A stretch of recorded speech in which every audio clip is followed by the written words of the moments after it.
Hola amigos, les saluda Ricardo nuevamente por acá. En esta oportunidad vamos a hablar sobre refinación de petróleos, ¿no? La refinación de petróleo en el downstream peruano, haciendo una breve descripción y un análisis con un gran avance que se ha tenido al mes de agosto de 2023. Pero básicamente vamos a conversar sobre la infraestructura que tiene el país productivamente hablando de combustibles a través de sus refinerías, la importancia que tiene la refinería dentro de la seguridad energética del país y en el abastecimiento oportuno de combustibles, para poder entender cómo funciona una refinería, qué compleja es la operación y el funcionamiento de una refinería y qué gran importancia tiene para la balanza comercial de un país como el nuestro, que es casi totalmente dependiente de hidrocarburos, porque importamos petróleo crudo y combustibles. En ese sentido, la refinación y la comercialización son parte de lo que se llama el downstream peruano. La cadena de petróleo ideal de una empresa petrolera es que esté integrada verticalmente, es decir, que abarque todas las operaciones de manejo de hidrocarburos, desde el upstream, que es lo que se refiere a exploración y explotación de pozos petroleros o de gas, el transporte de esta producción, sea a través de embarcaciones, vía fluvial, terrestre o a través de un oleoducto, la refinación, que es la recepción de este petróleo crudo en la refinería, su procesamiento y su conversión a combustibles para abastecer el mercado nacional a través de la comercialización. Entonces ahí mostramos a manera ilustrativa el mapa del país donde se ha puntualizado las refinerías más importantes que tiene, siendo la refinería de Pampilla en la parte céntrica del país, litoral céntrico, con 100.000 barriles diarios de procesamiento. La nueva refinería Talara, que prácticamente está en proceso de marcha para llegar a unos 90.000 barriles por día calendario de procesos de petróleo crudo.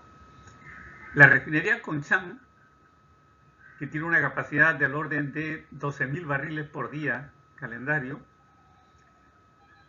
La refinería Pucallpa es una refinería pequeña, del orden de 3.000 barriles.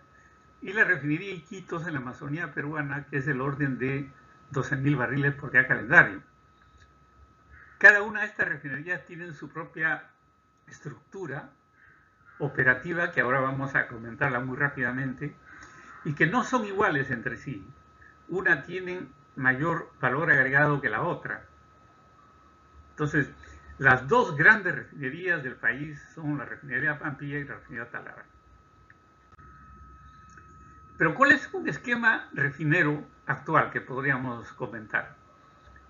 Como decíamos, se cuenta con dos grandes refinerías con unidades de operaciones unitarias y catalíticas del orden de 100 y 90.000 barriles por día calendario de capacidad de procesamiento de petróleo crudo. Una refinería es refinería privada perteneciente a la empresa española Repsol en el Perú, que es la refinería La Pampilla, que está ubicada en el Callao.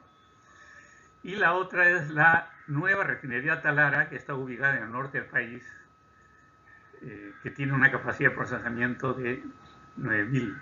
Ya habíamos visto en el gráfico anterior que existen otras pequeñas refinerías que tienen cargas del orden de 3.000 a 12.000 barriles por día calendario. Entonces, el petróleo crudo que se obtiene ingresa inicialmente a una unidad de destilación primaria en toda refinería del mundo,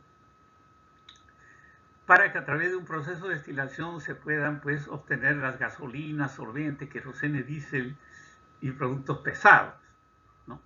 Y este, por ejemplo, es el esquema refinero muy simple, muy básico, de la refinería Iquitos y la refinería El Milagro, si se quiere, ¿no? Una columna de destilación. Los productos pesados de la unidad de destilación primaria son enviados a una unidad de destilación al vacío. Entonces hay refinerías, por ejemplo, como la refinería Conchán, que sí tiene unidad de vacío para producir más combustibles como gasóleos y crudo reducido o asfaltos. Quiere decir de que tiene mayor valor agregado tener dos unidades de destilación. Pero un esquema refinero ya más completo y más complejo es lo que pudimos observar, como la refinería La Pampilla y Talara, que en adición a lo que hemos estado conversando, tiene unidades catalíticas, de reformación catalítica, de craqueo catalítica, visbreaking y flexicocking. Entonces, este es el grado de complejidad que no es muy sofisticado, pero suficiente para un país como el nuestro, en transformar el petróleo a productos finales de alto valor agregado y limpios para satisfacer la demanda nacional. Pero ¿cómo se mide una performance de una refinería? Toda refinería tiene una capacidad de diseño y procesamiento, ¿no? Cuando se diseña una refinería se le dice, bueno, su capacidad de procesamiento va a ser 100.000 barriles o 90.000 o 250.000 o lo que fuera. En función a eso se diseñan todos los procesos y por lo que el uso total de esta capacidad de diseño define un factor que se llama el factor de producción. Vale decir de que si la refinería ocupa toda su capacidad de diseño para la producción, estamos hablando de un factor de producción del 100%. Y a medida que procese menos, entonces su factor de producción va a ser menor. Entonces, la capacidad disponible productiva que pudiera existir, que también se llama capacidad ociosa, es la diferencia entre lo que procesa por diseño y lo que se debe procesar. Acá vemos un avance al mes de agosto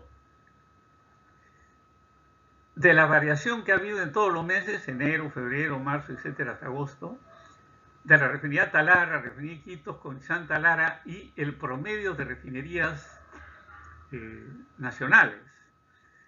Entonces veo con el caso de Talara, por razones obvias, ha estado parado la refinería, recién está entrando en servicio, no procesa los 90.000 barriles en su capacidad total. Entonces ha tenido una capacidad o un factor de producción del orden del 40-50%.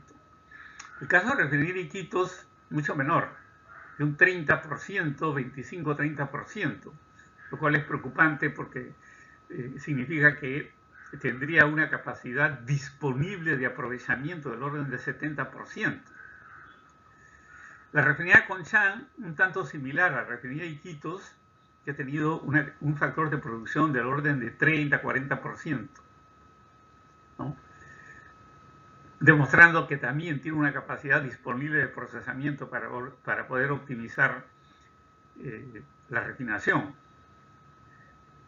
El caso de la refinería de La Pampilla tiene una mejor performance del orden del 90%, porque es una refinería ya estable que viene procesando sin muchos contratiempos y abasteciendo parte del mercado nacional, ¿no? Entonces, como conclusión, vemos de que todas las refinerías tienen la capacidad, mejor dicha, instalada de refinación del país, tiene una disponibilidad para procesar más crudos. Pero estos petróleos tienen que tener muy buena calidad para que puedan producir combustibles más que productos pesados, ¿no? Y las refinerías tienen que tener una capacidad de procesamiento moderna para poder transformar los productos a mejor calidad y de contenido limpio, bajo de azufre, en una palabra.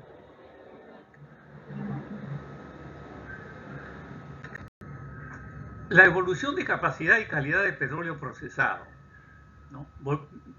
Volumen que procesa entre la producción nacional y los volúmenes importados.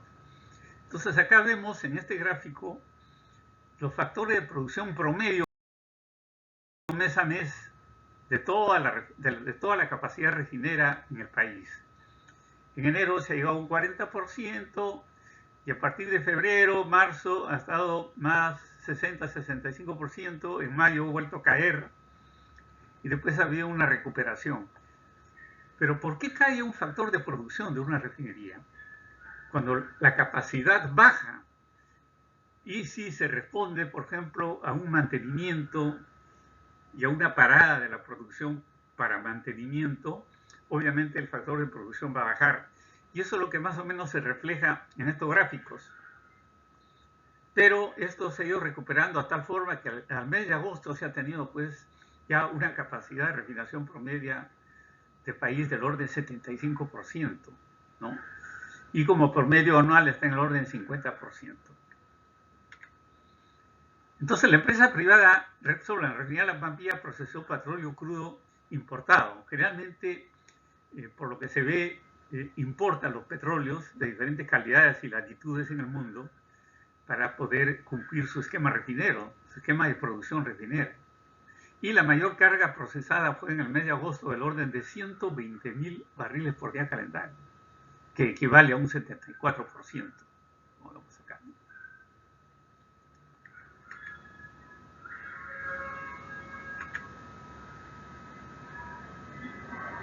Este es un gráfico que nos muestra el impacto del procesamiento de crudo importado en color verde y crudo nacional en color azul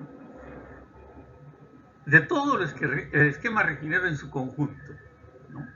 Como vemos, la capacidad de procesamiento de crudo nacional no es suficiente y el país o las refinerías tienen que importar petróleo para poder cumplir sus planes de refinación productivas, ¿no? Acá vemos se ha llegado al orden de 120.000 barriles por día calendario de todas las refinerías, ¿no?, en el país. ¿Cuál es la balanza comercial de hidrocarburos en una refinería? Bueno, está referida pues a las importaciones, producción y exportaciones que hace en su esquema dinámico productivo. ¿Cuál es el objetivo de una refinería? Como hemos estado conversando, es procesar un petróleo crudo, producir combustibles y productos especiales, que se llaman especialidades, como el solvente o el coque o el asfalto, y comercializarlos con la finalidad de tener rentabilidad, generar utilidades y tener buen margen refinero. Y de esa manera satisfacer la demanda del mercado nacional. Entonces, un esquema ilustrativo, a grandes rasgos, se puede decir de que un área o un esquema de refinación está constituida por sus procesos de producción, o sea, las unidades de procesamiento de petróleo, tanques o unidades de mezclas de un producto A o un producto B o un producto C para producir otro. Y este esquema de refinación requiere, pues, como alimentación, petróleo crudo, sea nacional importado, y otros combustibles, como podrían ser gasolinas de alto octanaje, etanol, biodiesel, diésel limpio de bajo azufre, GLP, etcétera, para que, sumado a los esquemas de producción, puedan producir los productos para comercializarlos en el mercado nacional a través de sus terminales, plantas de despacho de ventas. Entonces lo que el país actualmente consume es pues GLP, gas licuado de petróleo, todos los gasoles, pero ahora esto se ha sintetizado en dos tipos de gasoles, premium y corriente, ¿no?, lo que se llama la corriente, que encierran todos estos octanajes. También solvente 1 y 3, turbocombustible, diésel de bajo azufre, petróleos residuales, diésel marino o combustibles marinos, asfaltos, y producirá coque dentro del poque.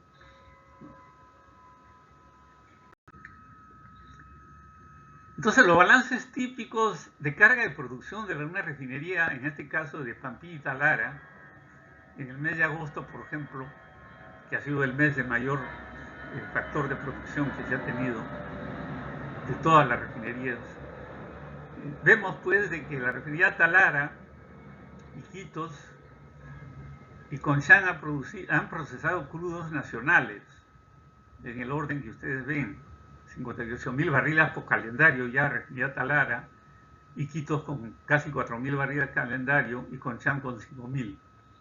Mientras que la refinería de La Pampilla ha procesado crudo importado del orden de 90.000 barriles por día calendario. Entonces, cada una de estas refinerías van a tener dentro de sus procesos toda la producción de estos productos, como se ven acá, para que de esa manera se vaya a través de sus esquemas refineros y sus modelos refineros produciendo lo mejor que puedan para satisfacer la demanda nacional. Entonces, estos modelos refineros que tienen la refinería son unos softwares que hacen miles de interacciones y hacen un balance másico-económico y simulan todos los procesos, digamos, de refinación y botan un resultado, como una especie de receta, para que de esa forma se dé como objetivo a las refinerías a cumplir el modelo que ha sido pronosticado mensualmente. Podría tener una corrección cada 15 días, pero generalmente se hace con visión a un mes.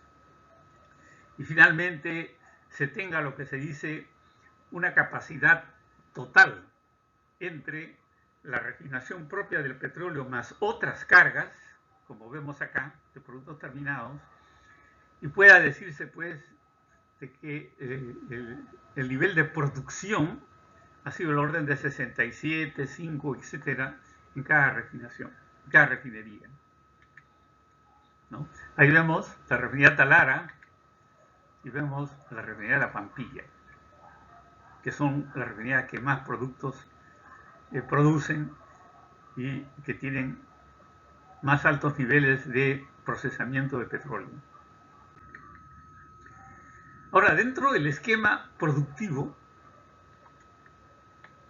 vemos que existen la refinería Talara, Iquitos, Conchán, La Pampilla, Plus Petrol, La Guaitilla, Savia y UNA, ¿no? Con una visión ya global de toda la producción que se requiere para satisfacer el mercado nacional. Y aquí aparece una producción de GLP, donde la empresa, digamos, Plus Petrol, es la que produce más. En agosto estamos hablando del orden de 40.000 barriles por día. ¿No? Y las refinerías producen una cantidad más pequeña de GLP, que no pasa del 5%, como vamos a comentar ahora, y toda una gama de combustibles para satisfacer la demanda nacional. Por lo tanto, ya podemos darnos cuenta que son muchos grados de libertad que se tiene que manejar en una refinería de miles de barriles por día para poder satisfacer la demanda de mercado oportunamente y no causar, digamos, un desabastecimiento. Entonces, hay que ir entendiendo esto, porque el día que ocurra un desabastecimiento, recién nos vamos a dar cuenta de la importancia, pero mientras todo funcione bien y no se sienta nada, aparentemente es fácil, pero no es así. Ahí vemos la refinería Talara, la refinería Pampilla, por excelencia, con capacidades altas de refinación. En lo que respecta al gas licuado de petróleo, esto es importante porque el nombre dice gas licuado de petróleo y la gente lo asocia inmediatamente con el petróleo, pero como vamos a ver no es así, como hemos comentado. Entonces, el petróleo del petróleo en refinerías y del gas natural en la planta de fraccionamiento de Camisea se produce el LPG, el gas licuado de petróleo, el GLP. De tal forma de que en el acumulado de enero a agosto, por dar un ejemplo, Plus Petrol a través del gas natural ha producido pues el 92% de GLP que la demanda exige, como el mayor productor de GLP, mientras que las refinerías han estado en el orden de 5%, con el esquema actual al mes de agosto. Probablemente cuando Talara ya procese el 100% de su capacidad de diseño, esto se va a incrementar en 2 puntos, 3 puntos. Pero aún así, la mayor parte, un 90% de responsabilidad va a ser del mayor productor de GLP a través del gas natural, ¿no? Y también otras empresas productivas, en la Guaitilla, Savia, Uno, etcétera, que están en el orden de un 3% también su aporte de GLP al mercado nacional, ¿no? Entonces, en un PAI, digamos, mensual, vemos que en el mes de mayo se ha producido un 14%, ¿no?, del total año. O sea, de toda la producción acumulada hasta agosto, mayo ha sido la que ha tenido mayor porcentaje, igual que junio, etc. Para tener una idea que más o menos está ahí en ese balance. Entonces, del total refinería, 5%, y Pluspetrol 93%. Y en mayo se obtuvo la mayor producción de 14% del total acumulado. Y para poder entender un poco esto, que el GLP no depende de la producción refinera, eso hay que tenerlo bien claro, sino del gas natural. Entonces acá vemos un gráfico que habla por sí solo y poder entender qué pasa cuando mañana más tarde hay un problema con el GLP en el mercado, ya sea de precios o de cantidades de producción, ¿no? Entonces vemos mes a mes la producción que ha sido total de GLP, que ha sido el orden de 40%, ¿no?, versus la demanda. O sea, la demanda de GLP se ha incrementado tanto que supera la producción. Por eso que el país tiene que importar GLP. Y las importaciones se hacen por buques y están supeditados a riesgos, ¿no?, de cierres de puertos o cualquier performance que pueda pasar y no lleguen los buques a tiempo y la capacidad productiva no da abasto para abastecer el mercado nacional. Eso lo estamos viendo últimamente ya repetidas veces, y este es un esquema que lo vimos arrastrando hace años, ¿no? Entonces aparentemente no se ha hecho mucho, por no decir nada, en este aspecto. Entonces ya el GLP es un problema, porque la demanda cada vez va creciendo a falta de una masificación. Y a partir del año más o menos 2014 que se viene importando cada vez más. Entonces, teóricamente, cuando se masifique el gas natural en el orden que esperamos, para vehicular y uso doméstico o lo que fuere, se va a desplazar este volumen de importación de GLP, que sería lo ideal, y lograr un equilibrio, o sea, que el país consuma lo que produce y, bueno, puede importar cantidades muy pequeñas por alguna performance que pueda suceder. Esa es la radiografía del mercado de gas licuado de petróleo. Entonces, en el mes de junio se ha tenido el pico más alto de la demanda, casi 80.000 barriles por día versus 40.000 de producción, casi el doble. Ya en lo que respecta a la nueva refinería Talara, para ir adentrando el objetivo de esta charla, ¿no?,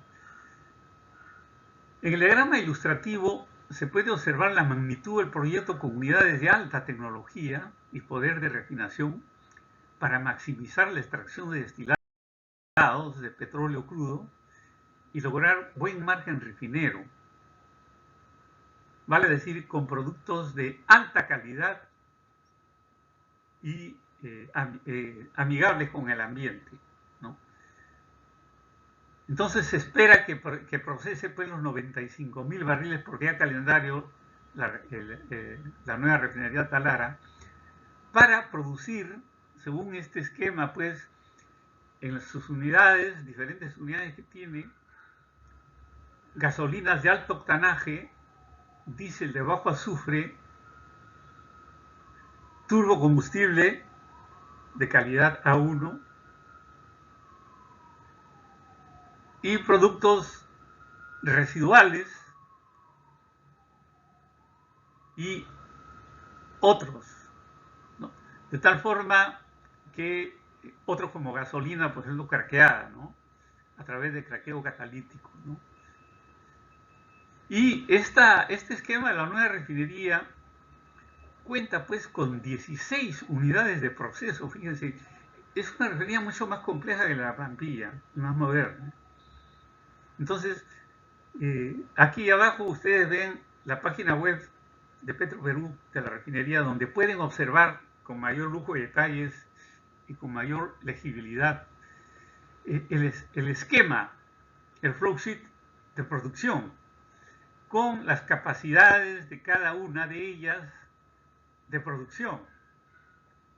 Estamos hablando de destilación primaria, destilación al vacío, tiene unidades de recuperación de gases, craqueo catalítico, tratamiento de gas licuado de petróleo, hidrotratamiento de nafta, hidrotratamiento de diésel para sacarle el azufre, hidrotratamiento de nafta craqueada, también para producir ya gasolinas de bajo azufre, reformación catalítica para producir gasolinas de alto octanaje, y la unidad de flexicoking, que es una conversión profunda, que no tiene refinería La Pampilla, solamente refinería Talara. Por consiguiente, tiene mayor poder de conversión del petróleo para sacar combustibles, ¿no? Entre otras unidades de recuperación, de tratamiento de soda, etcétera, producción de ácido sulfúrico, que va a enriquecer la performance y el margen de refinero de refinería Talara. Entonces, muy poco se habla de este esquema, por eso he querido presentarlo hoy, para abrir una ventana de conocimiento, tanto a los especialistas que dan opiniones en las redes, entrevistas, etcétera, periodistas, para que puedan tener un enfoque en su verdadera magnitud de la significancia de la refinería Talara. Entonces, muchos comentarios están yendo sobre los niveles de inversión, la capacidad financiera, etcétera, que no es el objetivo de esta charla, podríamos hacer otra, pero sí podemos adelantarle que todo esto se ve como un flujo de inversión, porque esto, cuando Refinería Talara ya esté al 100% de producción, va a comenzar a generar réditos, ingresos, utilidades, mejor margen refinero, y todas las cuentas por pagar que tiene van a ser capitalizadas poco a poco, ¿no? En un lapso, pues, con un proyecto Bantir que se hace económico, 10, 20 años. Entonces acá vemos todas las capacidades de producción que se espera que la refinería Talara tenga. O sea, del orden de 75.000 barriles por día calendario de combustibles. O sea, gasolina de 97 y 98 octanos, gas licuado de petróleo, 5.000 barriles, diésel de bajo azufre, más de 40.000 barriles, turbocombustible del orden de 6.000 barriles. Y también puede producir residuales o asfaltos, ¿no? Pero esta cantidad de 75.000 barriles por día calendario es lo que va a dejar de importar, en este caso la refinería y el país como tal. Entonces la fuga de divisas van a bajar. Y al producir y dejar de importar, entonces los costos de ventas del esquema refinero van a mejorar, de tal forma que del total ingreso, con un costo de ventas más pequeño, se va a tener un margen de utilidad cada vez mayor, que se trasluce en lo que se llama el modelo refinero. Así se miden las refinerías. Entonces vayamos entendiendo bien la importancia por seguridad energética que va a tener esta refinería, porque va a tener una capacidad de producción propia y ya no va a estar supeditado a la importación. Pero aún tiene una debilidad y amenaza, se podría decir, de que tiene que importar petróleo. Entonces esto ya nos lleva a tocar el tema de que tiene que haber una política energética holística en el país para que el país tenga su propia capacidad de producción petrolera, del orden de 250.000 barriles, por dar un número redondo, de producción para que a través de todas las refinerías se deje de importar petróleo y producir lo que el país produzca, ¿no? Ese es un objetivo, pienso, inmediato que ya se debe estar trabajando en los próximos 3 años. Pero ¿qué importancia tiene la nueva refinería Talara en el abastecimiento de combustibles, ¿no? Dentro del downstream ya estamos viendo lo que es la comercialización. Si hacemos una visión país, vemos de que en todo el país, como muestra este diagrama visto, digamos, en el Ministerio de Minas, tiene muchas plantas, ¿no? Planta del litoral con puertos de recepción, digamos, para buques, y plantas terrestres para que puedan despachar a los camiones cisterna. Entonces la logística es de que Refinería Talara va a producir sus 75.000 barriles, o puede importar un poco más, y mediante cabotajes nacionales, a través de barcos nacionales, va a suministrar a cada terminal la demanda que exijan para que a través de cada terminal del litoral puedan dirigirse por transporte terrestre a las diferentes plantas que están en las regiones. Entonces, como ven, la cadena logística es muy amplia, ¿no? Se recibe petróleo crudo por buques, se procesa y requiere de transporte marítimo para los grandes volúmenes o los grandes terminales del litoral, y de estos terminales del litoral cargan los camiones cisterna que viajan y llevan combustible a las provincias, a las diferentes regiones del país, ¿no? Entonces, cuanto más alejada esté un país,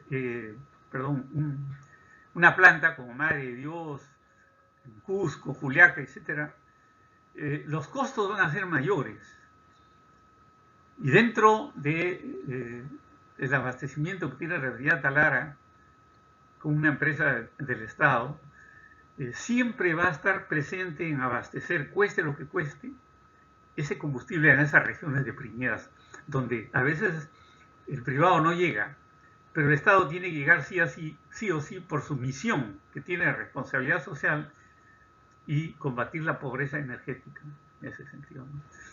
Entonces, acá se pueden dar cuenta de la gran importancia que tiene esa refinería y que nos va a garantizar a nosotros, los consumidores, mayor tranquilidad y menos riesgos de un desabastecimiento.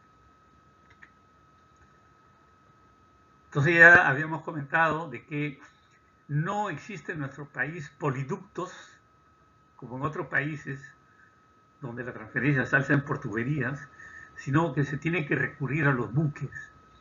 Y vuelvo a repetir, las condiciones climatológicas ahora con el Niño, etcétera, meteorológicas, cada vez los puertos se están cerrando cada vez más, los tiempos de cierre de puertos cada vez son más amplios.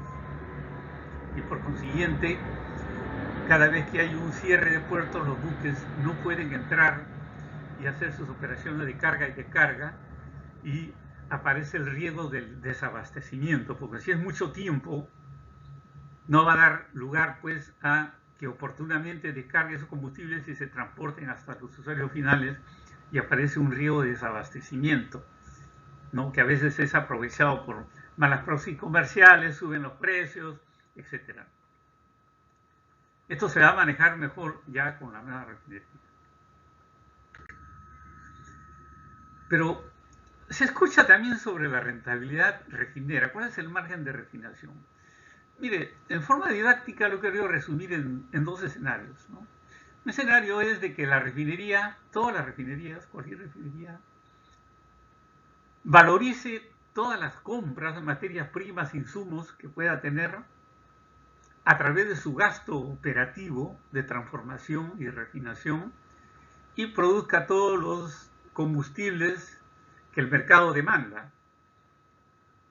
Y de un punto de vista convencional, un método convencional o semivariable, un poco riguroso, vendría a ser el margen refinero de todos los ingresos por ventas que tenga, menos el costo de las materias primas que va a necesitar, menos los gastos operativos que va a tener para transformar el petróleo crudo a combustible.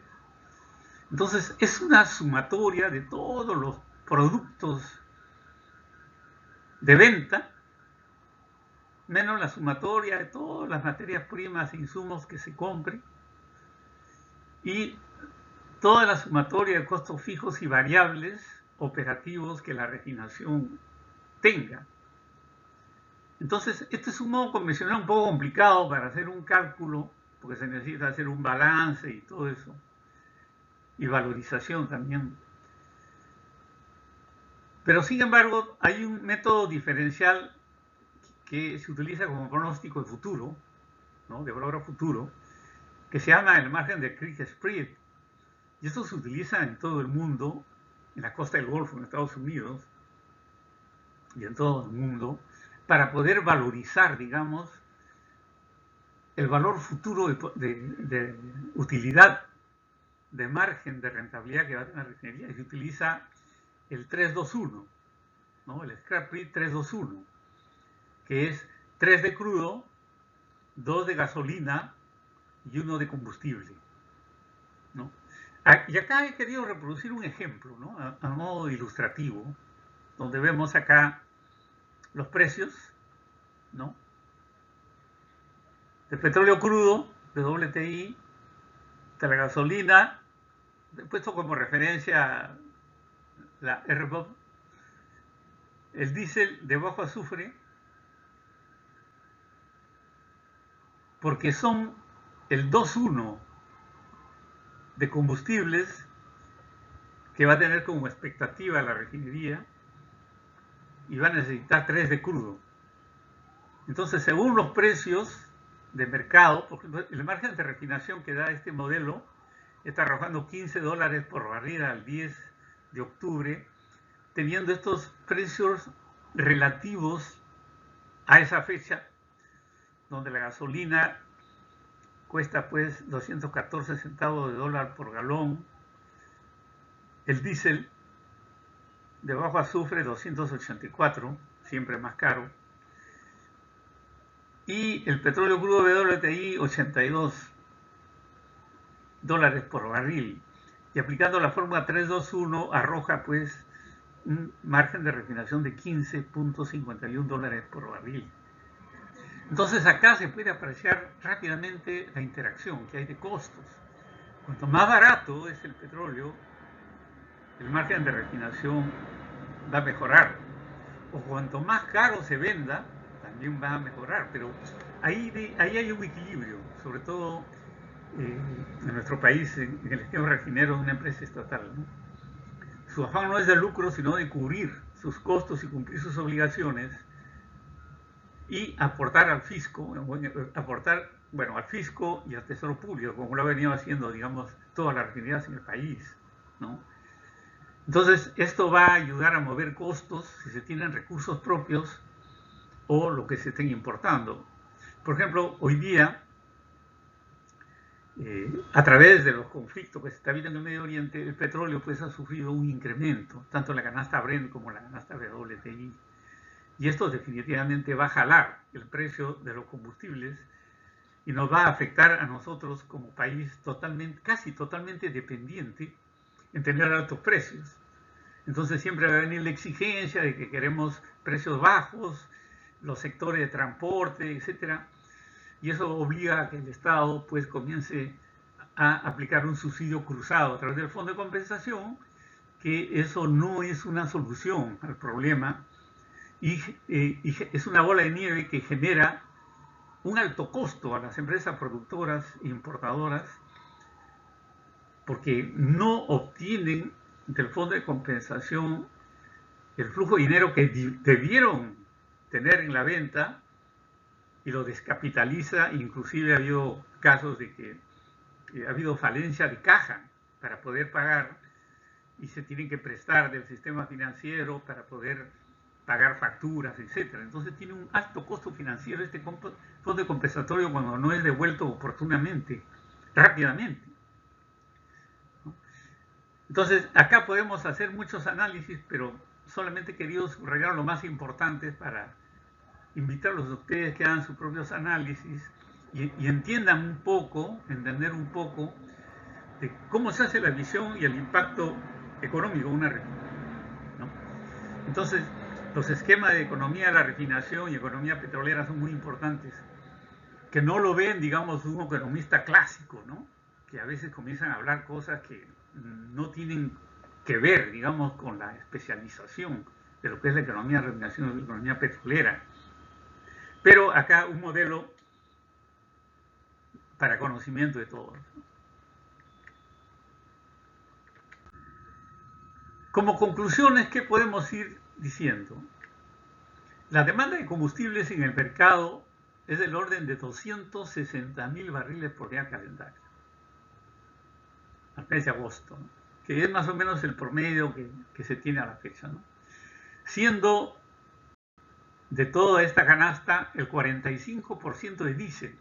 Casi la mitad de la demanda es de diésel, de bajo azufre. El 19%, casi la quinta parte, de gasolinas, o de carburantes, mejor dicho, que son gasolinas y gasoles. Pero ya debemos empezar a hablar de gasoles, ¿no? Y 26% del mercado de GLP. Fíjense, el mercado de GLP es mayor que el de gasolina. Y está creciendo cada vez más, que está llegando a más del 50% del total de diésel. Entonces, ahí hay un reto energético para futuro, ¿no?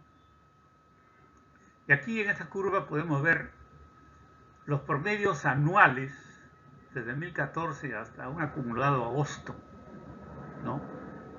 De la producción de petróleo que se tiene mes a mes, del orden de 35, 30, 40, etcétera. Y se puede hablar de que como producción promedia estamos en el orden de 40.000 barriles por día calendario. Y necesitamos teóricamente 260.000 barriles de petróleo crudo, ¿no? Entonces, si contamos esto en las capacidades de las refinerías que hemos mostrado antes, se puede entender de que la demanda o la necesidad de petróleo crudo de las refinerías es del orden de 250.000 barriles por día calendario y la producción llega a niveles de 40. O sea, se va a tener que importar la diferencia, como se está haciendo, ¿no? Las refinerías cubrirían su capacidad total de procesamiento con una demanda del orden de 213.000 barriles por día calendario, sin contar inventarios, solamente la capacidad. Es lo mínimo que deberían tener todas las refinerías. O debería ser la producción nacional 213.000 barriles por día calendario. Sin embargo, la producción nacional es el orden de 40. Es decir, se seguirá importando el orden de 170.000 barriles por día calendario, a precio de mercado, ¿no? Que eso es un duro golpe.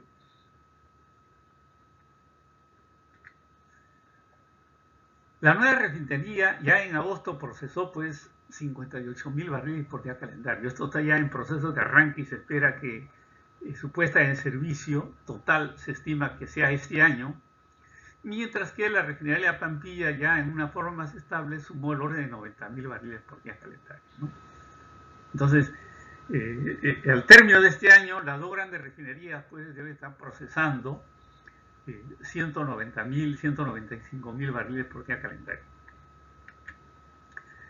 La producción nacional de GLP de refinerías es solamente del orden del 5% del total, siendo el 92% por el productor nacional Plus Petrol.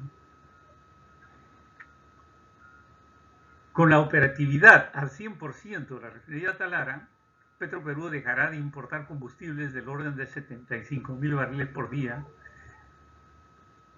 pero le demandará comprar a precio de mercado 90.000 barriles por día calendario de petróleo crudo, ¿no?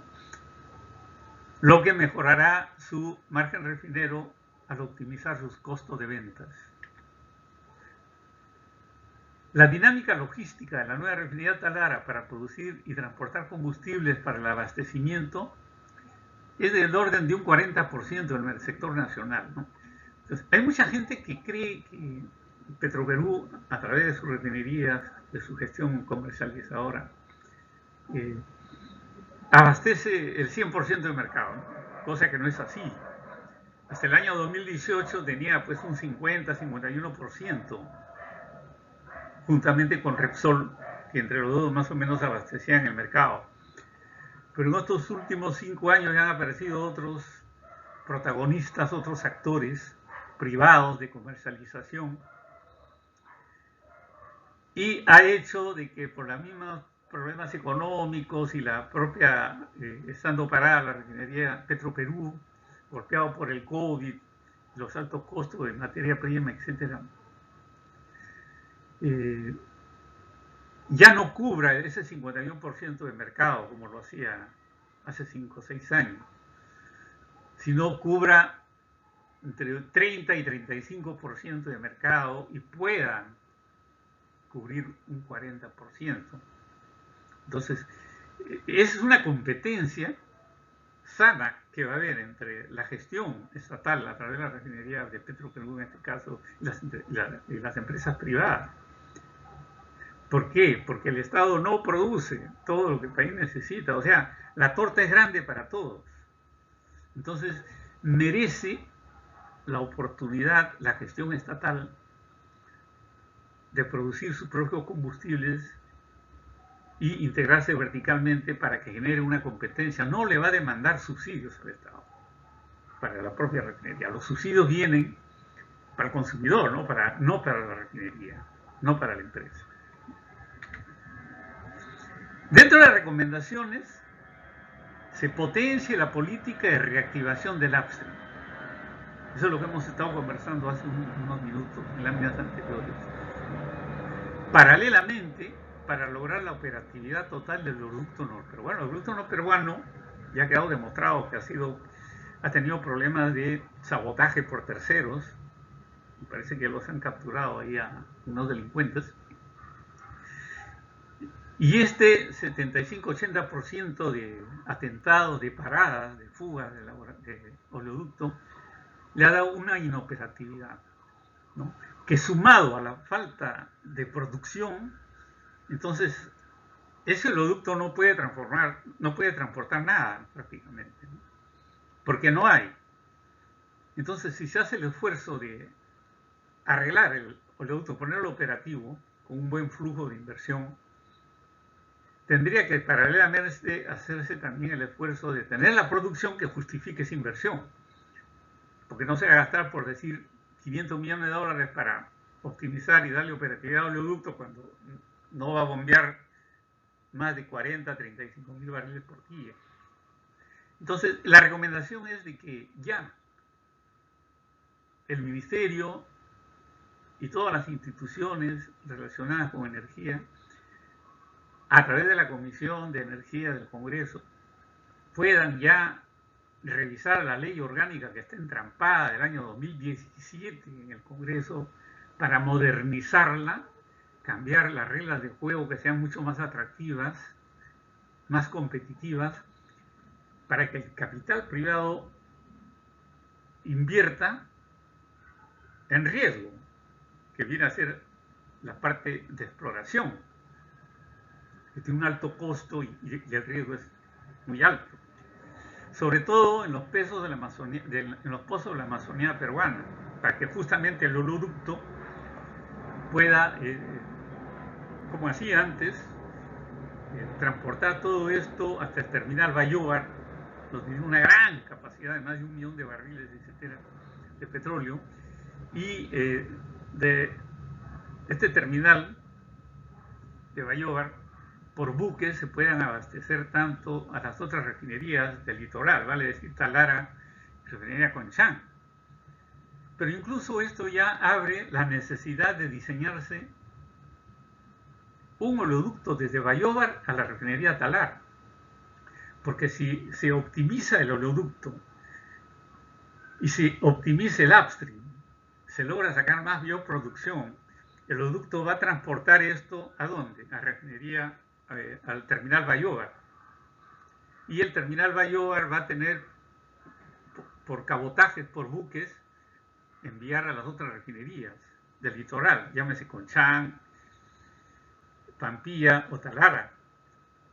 Pero si tuviera ya un oleoducto de Bayóvar a Talara sería mucho más seguro energéticamente por bombeo, como tienen otros países como Ecuador, Colombia, etcétera, que están integradas el upstream con el midstream, que es el oleoducto a su refinería, donde los costos van a ser menores, van a tener mayor seguridad energética y se va a tener mayor rentabilidad.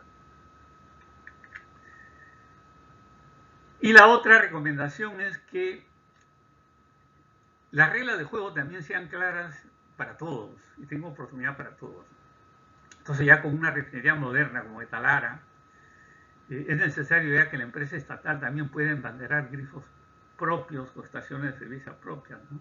Para generar una competencia. Estamos hablando, ya acuérdense, el Estado no abarca ni el 50% de la demanda nacional.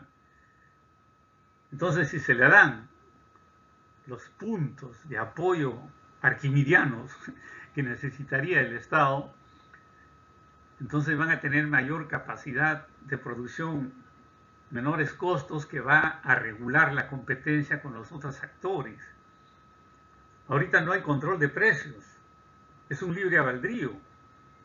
Puede tener cualquier precio un producto y nadie puede hacer nada. El Estado solamente está, como digo, de mirón, no va a poder hacer nada por ley, no puede controlar nada. Entonces ya la responsabilidad social de cada empresa tiene que responder para manejar precios, digamos, razonables. Pero estamos viendo que hay mala praxis, digamos, comercial siempre. Es una tentación, ¿no? Entonces ya estos días se está escuchando de mala praxis comercial del GLP, precios diferenciados, etcétera, cárteles, subvaluaciones y una concentración de marcas en grifos o estaciones de servicio que no están todas, ¿no? Como hay varios, por ejemplo, distritos que tienen puntos focalizados de una o dos marcas y uno no puede ver una competencia de otra marca, entonces viene un problema siempre latente del riesgo de una concertación de precios y uno tenga que decir, bueno, el menor precio que me está ofreciendo el facilito de la página web de Ociner es que me vaya al otro distrito a comprarlo a 50 centavos, un sol menos por galón. O sea, nadie lo va a hacer, ¿no? Entonces, ahí viene otra recomendación para el análisis, para la discusión, pero técnica, ¿no? Con buena onda, como se dice, ¿no? Con buena vibra, y no hacer como músicos que critican destructivamente y satanizan, y a veces se ponen a hablar cosas traídas de los pelos porque no conocen realmente cómo es el negocio de refinación y de abastecimiento de combustibles en el mercado. Sin más que decirle, agradecerle.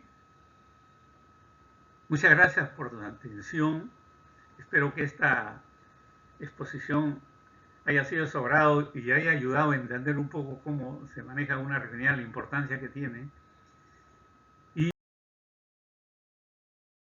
agradecer también a Adriano, siempre me inspira para hacer este tipo de exposiciones que van a estar cargadas, y los invito a visitar mi canal de YouTube, Ingeniería y Ética, donde van a ver una serie de presentaciones similares a esta de diferentes productos, llámese gasolina, coque, petróleo, diésel, etcétera, como un aporte al conocimiento de la ciudadanía en general sobre el tema.